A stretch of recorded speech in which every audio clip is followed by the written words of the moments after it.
राधे राधे दोस्तों, आइए माघ माह महत्तम कथा अध्याय 11 सुनते हैं। मंगलकारी देव तुम मंगल करो गणेश, जगवंदन तुम्हारे करे काटो सबके कलेश। यमदूत कहने लगा कि हे वैश्य, मनुष्य को सदैव शालिग्राम शिला में तथा वज्र या कीट गोमती चक्र में भगवान वासुदेव का पूजा करना चाहिए, क्योंकि सब पापों का नाश करने वाले, सब पुण्यों को देने वाले तथा मुक्ति प्रदान करने वाले भगवान विष्णु का इसमें निवास होता है। जो मनुष्य शालिग्राम की शिला या हरि चक्र में पूजन करता है वह अनेक मंत्रों का फल प्राप्त कर लेता है।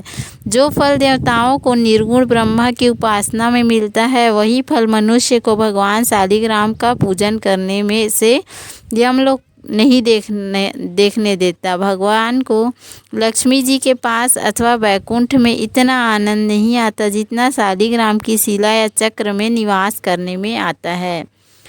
स्वर्ण कमल युक्त करोड़ों शिवलिंग के पूजन से इतना फल नहीं मिलता जितना एक दिन शालिग्राम के पूजन से मिलता है।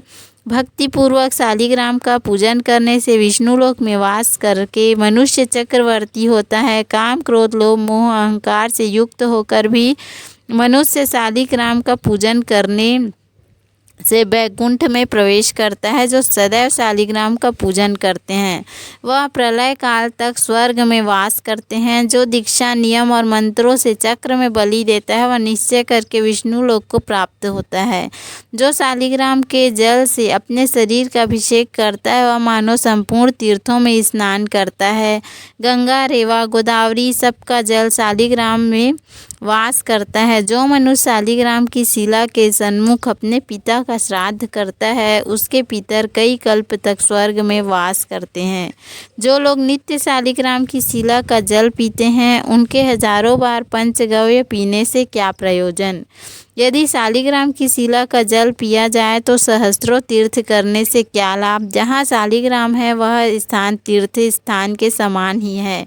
वहाँ पर किए गए संपूर्ण दान होम करोड़ों गुण फल को प्राप्त होता है। जो एक बूंद भी शालिग्राम का जल पीता है वह माता के स्तनों का दुग्ध पान नहीं करता, अर्थात गर्भाशय में नहीं आता।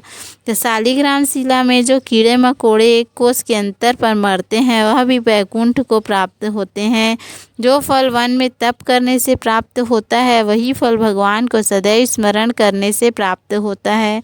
मोहवश अनेक प्रकार के घोर पाप करने वाला मनुष्य भी भगवान को प्रणाम करने से नरक में नहीं जाता। संसार में जितने तीर्थ और पुण्य स्थान हैं वह भगवान के केवल नाम मात्र के कारण से प्राप्त हो जाते हैं। बोलो श्री हरि विष्णु भगवान की जय। तो उम्मीद है आपको हमारा वीडियो पसंद आया होगा। यदि हमारा वीडियो पसंद आया तो वीडियो को लाइक शेयर और सब्सक्राइब करना ना भूलें। धन्यवाद। राधे राधे।